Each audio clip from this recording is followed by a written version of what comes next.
You're welcome. Lwaxana Troi calls Worf Mr. Woof. Dr. Timison calls Lwaxana Troi vibrant. And Oscoids are a Beta Z delicacy, of course. Hello, everybody, and welcome to The Seventh Rule with Sirach Lofton. Hello, hello. Never get tired of saying that. My name is Ryan T. Husk. I do get tired of saying that. And today we're doing a review of Star Trek The Next Generation Season 4, Episode 22, back when 22 episodes were in a season and more. This episode is called Half a Life, story by Ted Roberts and Peter Allen Fields, teleplay by Peter Allen Fields, directed by Sirach's pal Les Landau. This was Star Wars Day, May 4th, 1991. Oh. Where were you? How you doing today, Sirach Lofton? I'm great. I'm doing great. Awesome. Do you think they even had a Star Wars Day back then? I bet that started I feel like that started 15 years ago. That was not around 35 years ago. I'm almost 100% sure there wasn't a Star Wars Day at that time, because I don't remember it as a kid growing up. Yeah, back then there were 3 Star Wars movies. Although I know there's some nerds right now going there's still only 3 Star Wars movies. And whatever. But I remember back then reading in the newspaper that there were going to be more, 3 more prequel Star Wars movies. And I remember them saying they're coming out starting in 1996. And I remember doing the math and being like, oh my God, I'm going to wait forever. Because back then that feels like forever. Of course, they didn't come out till even later than that, I think 99 or something like that. But anyway, I remember that nightmare of going I got to wait till 96 for another Star Wars movie. I'm going to be dead by then. Anyway, Half a Life. You've never seen this episode before. Speaking of Half a Life. It felt like Half a Life back then. You've never seen this episode before. Yeah. What did you think of it? This is what we call, or what I call, filler. I felt like it was a filler episode. This is one of those where you get to that point in the season where you just, some of the main stars probably need a break. And so they have less to do, Less Landau to do it. Yeah. And so, this is the point in the season where it kind of hits that down. If it looks like a stock market, there's a down at this point in the season. This is not usually the best episodes. It's because they are usually setting the down up for the final finale, either 1 or 2 story arc that's going to be towards the end. So I'd say around 25, 26 we'll probably get some good episodes, but 22 to 24 are usually filler episodes, unfortunately, unless you really just have a bunch of really good scripts laying around. But so this felt like a filler. That's a trend I kind of noticed too, is it felt like the last 2 episodes, obviously they kind of pick back up, but it really is around 22, 23, 24. I would have instinctually have thought it would be in the middle. 13, 12, 15, 17, but it's not really. You get a couple dips here and there. It's just it feels like the further the season goes, the more they start going all right, show me the stack of rejected scripts again. All right, let me see. You know what? Yeah. We could work with this. This one isn't that bad. You know what I mean? It just feels like you kick the can down the road, or you keep working on one that was initially kind of rejected and you keep working. And that's not to say this is a bad episode at all, but it does just feel low stakes, not a lot of main characters involved. Easy to follow, easy to watch, not a ton going on. You got 2 guest stars essentially carrying the entire story. Right. So there isn't even an interplay with any of the lead cast. Essentially, they're not involved in the A plot, really. The A plot is this doctor, the A plot is the B plot is Lwaxana. Yeah, I wonder if Crusher was even in this episode. Was Crusher in this? I don't think No, so. no, I didn't see her, but O'Brien was, and that was a good thing. I was like, "Yay, our Hey, guy!" if they want to give some of our regulars a break and bring up some O'Brien, Yeah, hey, I'm no fine with that. arguments here. Give him a. He the only thing he was missing was an argument scene with his wife, like a fight scene. Like something about something. He's always arguing. But no, this episode, I don't know. This is how this is how I feel about Lwaxana. Are you still there with me? Mhm. Um, I feel like they've written her character. Has no knock on Major Roddenberry, who I think is one of the greatest human beings I've ever met. She's a lovely person to be around. She is a ball of energy, was a ball of energy. She just was a lovely human being. And unfortunately, the way they wrote her character was somewhat annoying or irritating. And the tone is set immediately by Picard's facial expressions whenever she comes around. So we feel, as the audience, the way Picard feels, at least I do. Because it's like Picard setting, if Picard tells me to like somebody, I'm going to like somebody. Like if I feel that. If he Right. tells me to dislike somebody, I'm going to tend to dislike somebody, and usually leaning towards Picard's judgment. Do you know what I But mean? here's the nuance to that. Totally agree with you that they started off writing her as an annoying character. But I believe that they thought, obviously, since this is the wife of the great Gene Roddenberry, they weren't thinking, let's make her annoying. They were thinking, let's make her charmingly annoying or annoying but lovable, right? And when we see Picard going like, ugh, they're thinking, people are going to go, ha ha, Picard's annoyed, but she's great and we love her, right? An example of that is Quark to Odo, right?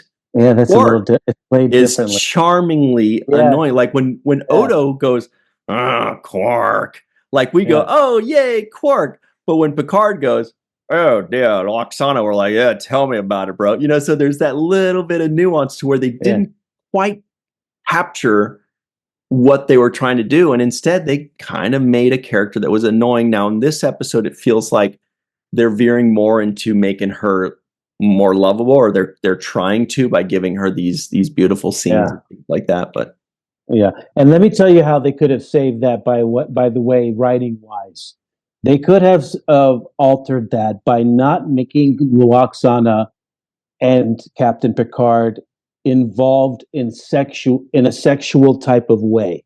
I know that everybody she sees she wants to sleep with, but that's another flaw for me. I don't like the way that her character is written. But if they had not had her have the sexual tension with Picard that exists from the flirtation and him being off put by it, if that wasn't the nature of their chemistry and relationship from the beginning, if it's instead it was her calling him out on stuff that he doesn't like to be called out on, not sexually, but just still irritatingly, yeah, then it would be like the Odo Quark thing. It yeah. wouldn't. Or what if, yeah, like Odo and Quark, what if it was Yeah. more um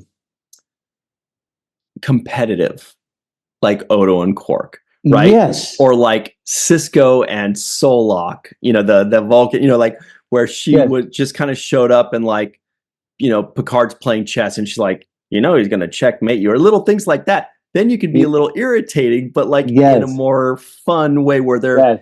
there's still that tension, but rather than it being a sexual tension, it's competitive. And we could still read into it sexual tension. That Yeah. still happens where it's like they're so kind of competitive that we go, oh, these guys just want to Yeah. hump it out, But Yes. this was 1990, people And she weren't could as have good been about she that, I could guess. have been saying stuff that Picard doesn't want revealed in his thought process. Okay. And even if it's not necessarily true, if it rings slightly true, it would irritate Picard. So, for example, if Riker and Troy are having an intimate moment there, and Picard is present, she could say, "Oh, I see you're jealous of their relationship," right? As if I see that you wish you had this. You wish you could have somebody that you were into like that, or something like that. Something that Picard doesn't want revealed that might be the truth. Mm. And and so then she could keep nitpicking at him in that kind of way on the bridge, on anywhere he is, always kind of undermining his power, always kind of revealing his inner thoughts that he doesn't want revealed in those moments. And that would have been the make us a laugh type of Odo Cork back and forth. I'm just thinking now that we're just throwing things that we wish were done with Lwaxana Troi because we like Majel Roddenberry so much.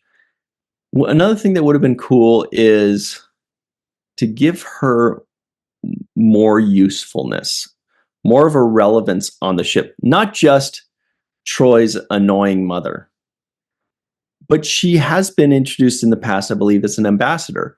What if every once in a while, when they need an ambassador, they call on the Lwaxana Troi? What if there's a reason for her being there outside of just personal? What if Yes. she actually has a very important use, a very important task?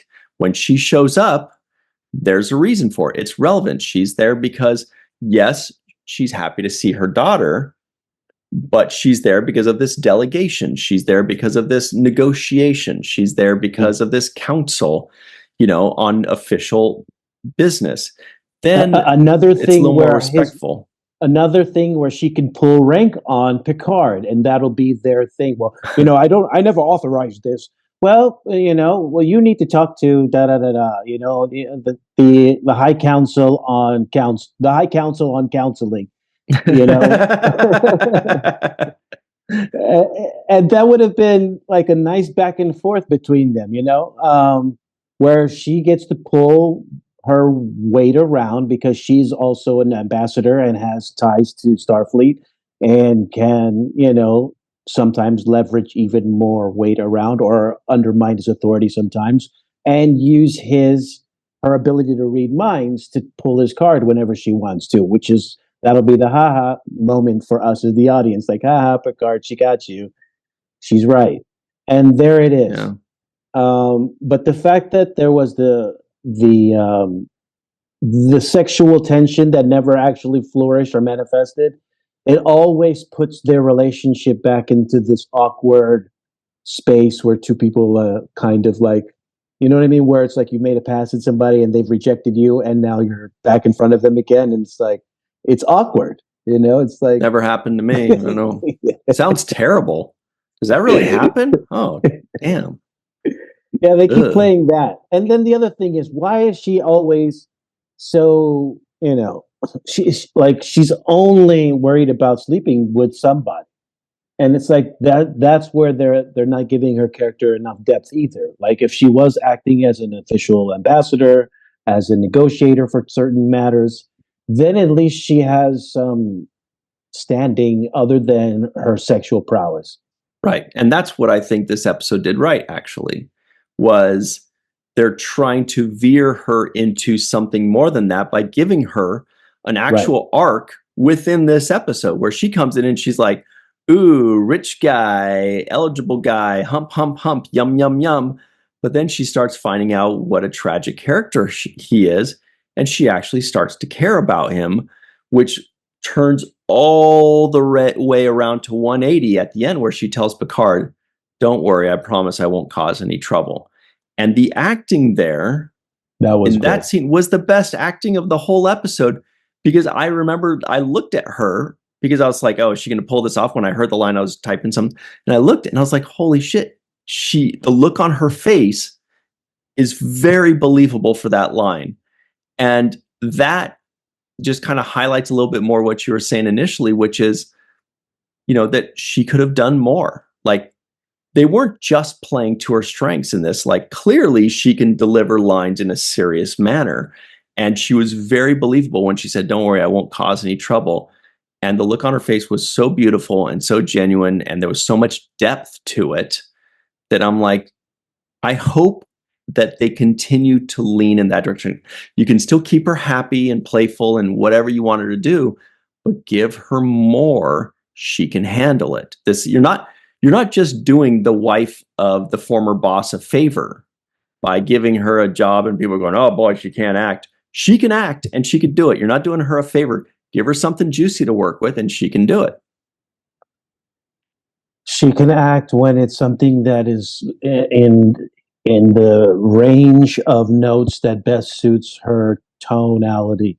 Mhm. And that particular part that you're talking about that's her range. When it's a serious, honest take, it's perfect. It resonates. There was another moment I thought was also fantastic. She was with Troy, and the two of them were talking. Troy was in the background. She was in the foreground on a two shot, but Troy was really far in the background. And but in that exchange, the back and forth, there was a moment where she says, "No, you didn't." Troy tells her, "You didn't do it for yourself. You did it for him." And her answer was, "Did I?" And the way she delivered that "did I" was honest. It was like she was questioning whether she did actually. She's like, "Actually," Terrific and introspection. Yeah. it was great. It was great. So yeah, she can deliver. But then in some of the moments where she's, fake crying about the, being 60, and those moments, they didn't hit for me because I didn't feel like she felt that they gave her enough right there to perform with. It just Mhm. wasn't resonating for me. So then I think it's interesting because we know our good friend Dr. Anne Marie Siegel is among some people that say Lwaxana Troi is actually their favorite Star Trek character, period. Not Next Generation, not recurring character. She has said that it's her favorite character, period. And I'm like, wow. Then I start to think, like, what resonated there? And you could see a lot of the things that she stands for, like embracing womanhood or embracing sexuality or being free to express yourself. Also, visually, with her wild and zany outfits, she's kind Mhm. of like the Mrs. Roper, of Star Trek. And God bless Mrs. Roper, Yeah. gotta love her. So there's definitely something there too for a lot of people. To me, it never hit with me because I'm not really the target audience for something like that. But I could see how that's important. And I remember watching this for the first time when I was a kid. I just always wished for something a little bit more, a little different. I can't really pinpoint it, but yeah, the character didn't really hit a home run with me every time.